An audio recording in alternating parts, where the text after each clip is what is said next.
10.000 con Jesús, sacerdotes. Queridos amigos, en este 14º domingo del tiempo ordinario, la Iglesia nos presenta el Evangelio de Lucas, capítulo 10, versículo del 1 al 12 y del 17 al 20. Realmente este Evangelio es muy significativo, puesto que se trata de un pasaje que solo Lucas refleja del envío de los 72 discípulos. Vamos pues a leerlo porque nos da muchas indicaciones importantes sobre la misión de la Iglesia y sobre nuestra misión como presbíteros en particular. Después de esto, designó el Señor a otros 72 discípulos. Después de esto, ¿a qué se refiere después de esto? Es un vínculo con aquello que venía anteriormente, que precisamente es el Evangelio que leímos la semana anterior. Aquellos tres que deben comprender en qué consiste realmente el seguimiento de Cristo. Te seguiré donde quiera que vayas, deja que los muertos entierren a sus muertos, nadie que pone la mano en el arado y luego mira para atrás es digno del reino de Dios. Entonces, después de esto envió el Señor a otros 72. ¿Por qué otros 72? Bueno, se refiere a que a más de los 12 a quienes ya ha enviado en el capítulo anterior, ahora envía a otros 72. Algunos manuscritos dicen 70. Es interesante porque los envía, ¿cuál es la característica de este envío? Envía a otros 72, esto es lo primero. Este otros 72 nos recuerda tal vez a los 70 ancianos que Moisés toma como ayudantes. Podemos encontrarnos en el Éxodo 24 o en los Números 11.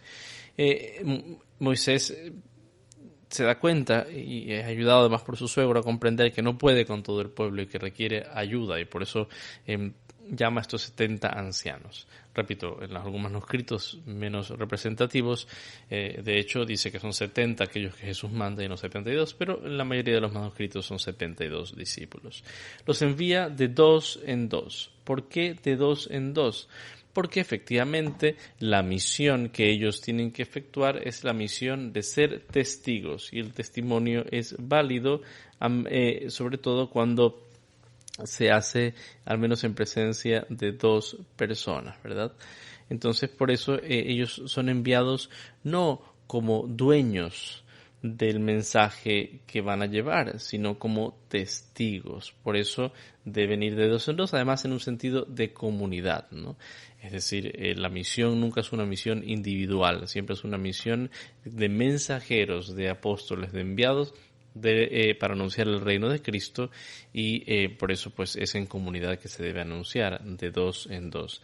De hecho, también a los 12 el Señor había enviado de dos en dos, e incluso en algunas de las listas de los 12, a los 12 se los presenta como en pareja, ¿no? Se los presenta de dos en dos. Bien. ¿Y cuál es la misión de estos dos? El Señor los envía de dos en dos para anunciar, para preparar el camino donde iba a ir Él. Bueno, entonces aquí tenemos estos dos verbos importantes, ¿no? Después de estas cosas, anedeixen o kyrios, eligió, designó, escogió a otros 72. Siempre el envío parte de la voluntad soberana de Cristo de escoger. Y a estos que ha escogido, apesteilen, los envió, del verbo apostelo, de dos en dos. ¿Con qué misión? Prosopon autu eis pasan polin, kaitopon u emelen autos ergetai. Los envía delante de él, prosopon autu, a toda ciudad y lugar donde él estaba por ir. Es interesante la descripción de la misión de los 72.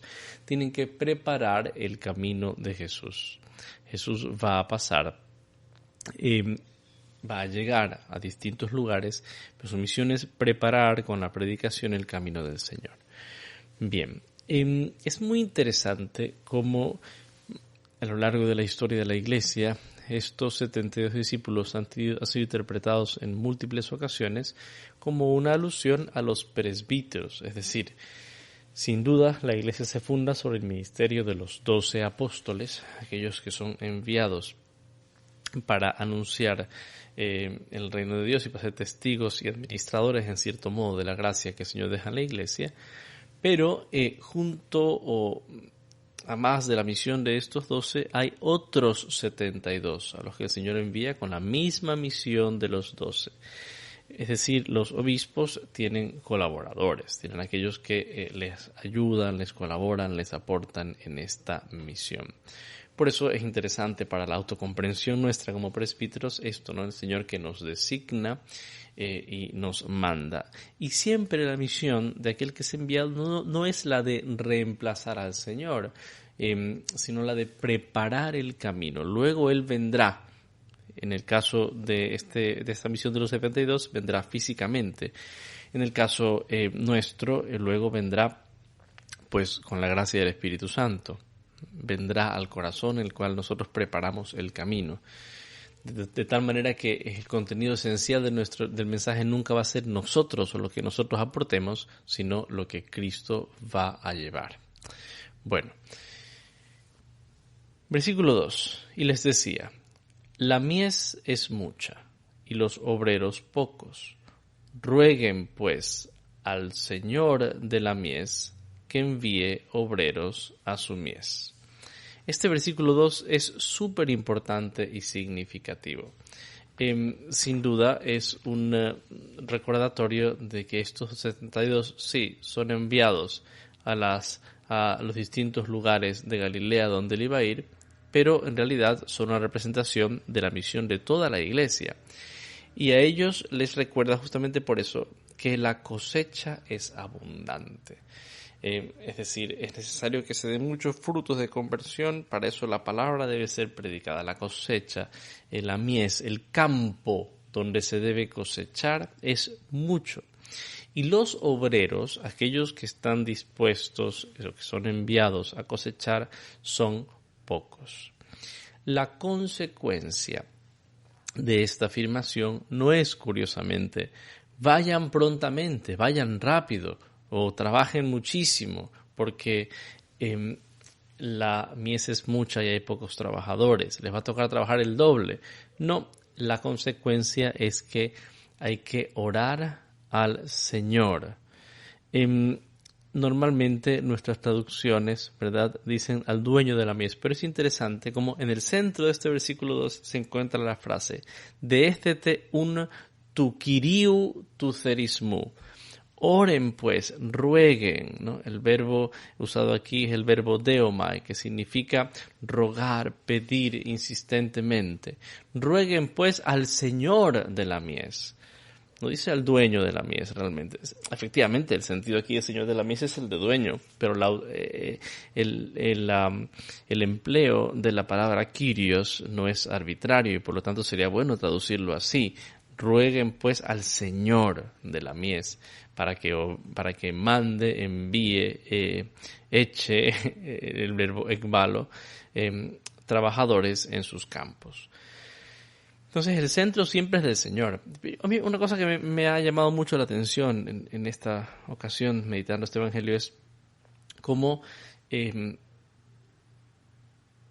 la responsabilidad de orar al Señor de la mies para que hayan trabajadores de la mies es, en primer lugar, de aquellos a quienes está enviando. Siguiendo con la analogía de estos 72 como una figura de los presbíteros, la responsabilidad de orar por las vocaciones, por los trabajadores de la mies, es principalmente nuestra, de los enviados. Y es tan importante esta responsabilidad porque nos recuerda que nos libera realmente de una especie de individualismo, y de una especie de individualismo nos libera de un tan fácil, lamentablemente, narcisismo, ¿no? Lo importante es lo que yo haga, que yo quede bien, que yo tenga mi trabajo bien hecho, lo que vendrá después, ya vendrá después.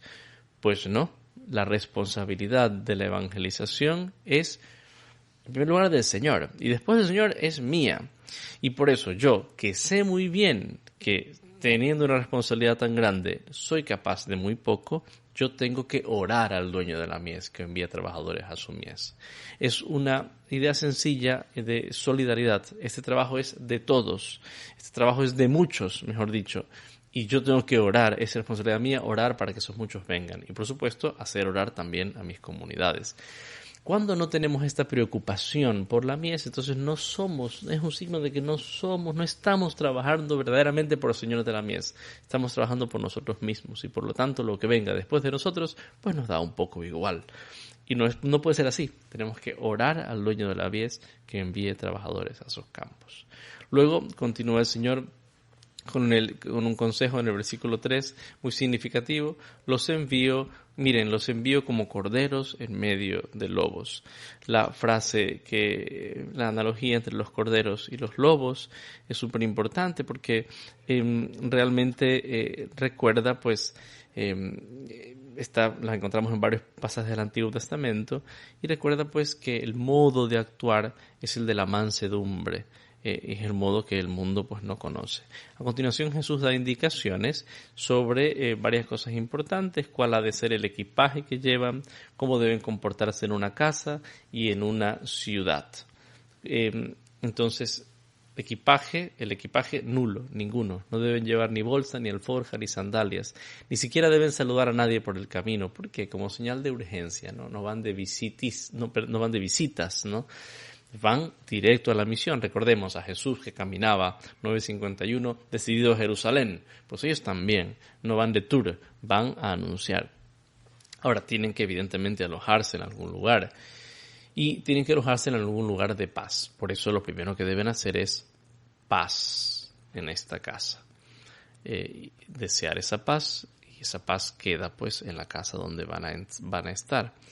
Y les invita a permanecer en la casa donde estén, comiendo y viviendo de lo que tengan, porque el que trabaja merece su salario, es decir, es justo que haya comida, pero no deben andar buscando de casa en casa, es decir, no deben buscar la mejor casa donde haya la mejor comida, deben ser recibidos, deben comer lo que les den, bueno. Y efectivamente, pues, es bella esta idea, ¿no? Recibir el hospedaje, tener derecho al salario, pero no buscar la mejor posición. Es interesante, ¿no? Para nosotros también, casi que el Señor nos podría decir en la organización actual de la iglesia, no anden buscando una mejor parroquia, ¿no? Donde los dejen ahí quédense, ¿no? Y vivan de la generosidad de la gente. Bueno, en la ciudad donde entren y los reciban, comen lo que les pongan. Y aquí el versículo 9 es interesante porque resume el núcleo del mensaje que ellos deben hacer, de la misión que deben llevar a cabo. Curen a los enfermos que haya y díganles, el reino de Dios está cerca de ustedes. El trabajo de los enviados es el de hacer presente la caridad de Cristo, curando a los enfermos, y hacer presente la predicación de Cristo, diciendo el reino de Dios está cerca. Egiken efiumas, se ha acercado a ustedes el reino de Dios, que es un resumen de las palabras del mismo Cristo. Por eso los apóstoles y los 72 tienen que reproducir la misma misión de Cristo. Pero donde no los acojan, no deben salir por la puerta de atrás, digamos así, avergonzados, sino sacudirse el polvo de las sandalias y decirlo con claridad. El reino de Dios está entre ustedes, está cerca. En este caso ya no como anuncio, bueno sí, como una posibilidad de conversión, pero también como anuncio del juicio. Versículo 12. Les aseguro que en aquel día Sodoma será tratada con menor rigor que aquella ciudad. Y luego tenemos las increpaciones de Jesús a las ciudades que a pesar de haber recibido tantos milagros no se han convertido, que no se nos presentan en el Evangelio, pero se interesa mucho el versículo 17 al 20. Volvieron los 72 llenos de alegría diciendo, Señor, hasta los demonios se nos someten en tu nombre. Y él les dijo, yo veía a Satanás caer del cielo como un rayo. Qué espectacular este momento, ¿no? Primero porque para mí nos revela un momento importantísimo en nuestro sacerdocio, ¿no? Volver a Jesús. El Señor nos envía a muchas cosas, a muchas responsabilidades, a muchas tareas, a veces agotadoras. Y nosotros tenemos que volver a Él, a contarle con alegría lo que hemos hecho.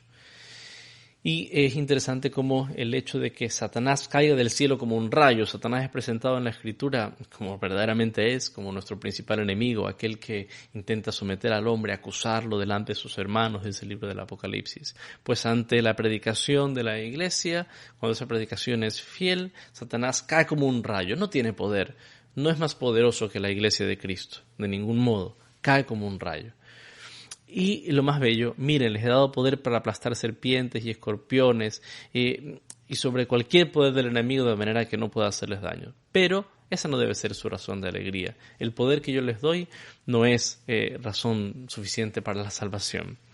No se alegren de que los espíritus se les sometan. Alégrense más bien de que sus nombres están escritos en el cielo. Aquel que dice sí a Jesús, que le abre su corazón, que predica fielmente su palabra, pues está inscrito, tatuado en el corazón de Dios y pertenece a la vida eterna. Roguemos pues al Señor que así sea, ¿no? Que nos ayude a poder estar inscritos con nuestros nombres, con nuestro corazón en el cielo y que algún día podamos recibir la recompensa por ser fieles a su amor. Que Dios los bendiga.